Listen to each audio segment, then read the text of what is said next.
Туризм для Кыргызстана – один из главных источников дохода. Причем не только летом, когда Иссык-Куль привлекает тысячи туристов, но и зимой. Кыргызстан славится своими горнолыжными курортами.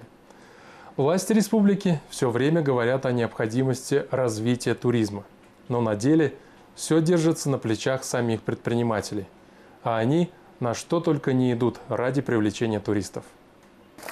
Ну, здесь спальник, палатка для ночевки. Ну и потом аптечка, личные вещи, вот. Инструмент. Одежда, инструменты. Ну что, поехали? Азамат и его друг Айбек родом из города Каракол. Оба парня увлекаются велотуризмом, и они решили объехать озеро Иссык-Куль на велосипедах. Их тур начался с южного берега. Сами студенты, именно учимся в факультете туризма. И у нас он там со своего кармана 1000 сомов, я со своего кармана 1000 сомов. И на 2000 сомов, вот, получается, проводим акцию.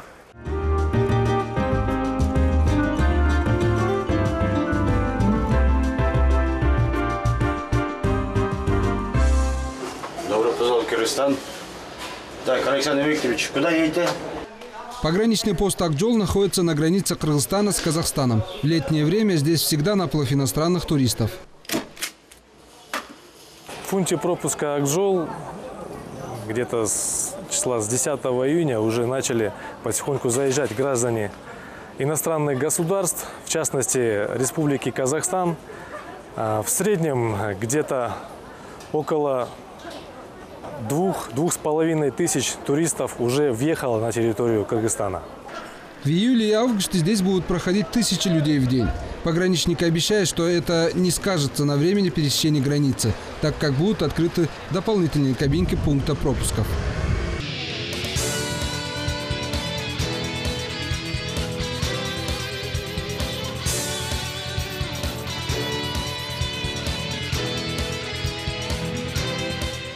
Здравствуйте, уважаемые гости нашей страны. Добро пожаловать. Сотрудники ГАИ в этом году решили быть предельно вежливыми с гостями страны и к тому же максимально открытыми. Эта карта была создана для удобства автолюбителей. На ней обозначены только автодороги от границы Казахстана с Кыргызстаном, то есть от Чуйской области до Иссык-Куля. А вот где зеленые, это посты ДПС, а где вот здесь зеленые с надписью «Р», это радарные установки. Это вот дислокация постов по маршруту движения от Бишкека и Иссык-Кульской области. Кроме того, сотрудники ГАИ распространяют специальные информационные листовки, где указаны телефоны доверия и службы экстренной помощи. Кроме этого, на этих стикерах мы специально разместили сумму штрафов согласно административного кодекса, чтобы водители иностранных государств знали суммы, и чтобы они могли, так сказать, защитить свои обязанности и свои права.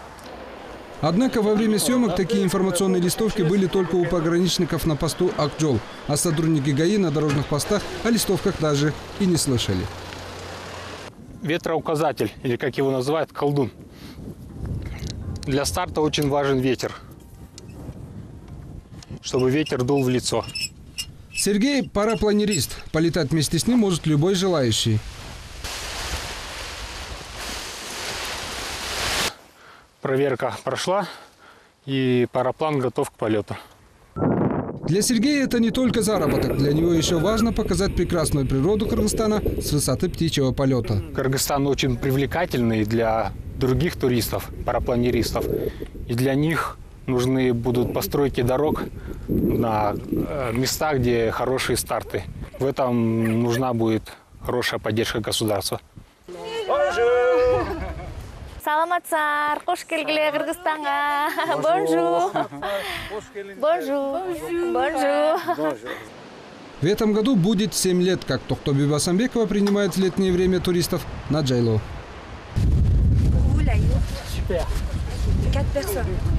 Здесь нет комфортных условий, все очень аскетично. Чтобы туристы могли почувствовать единение с природой, место для ночлега, столовая и вода для мытья, которую греют на солнце. От такого образа жизни иностранные туристы приходят в полный восторг.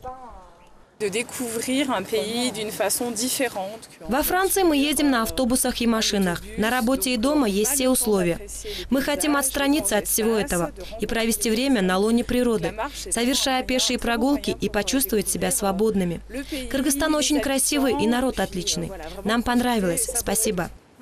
За 7 лет работы в сфере туризма Тохтобеби Асамбекова поняла одно – нужно быть конкурентоспособным. Этим бизнесом в этом регионе занимается почти каждый второй. Конкуренция большая, трудно их привлечь. Первые годы я со своей заловкой и старшим сыном усердно работали над рекламой.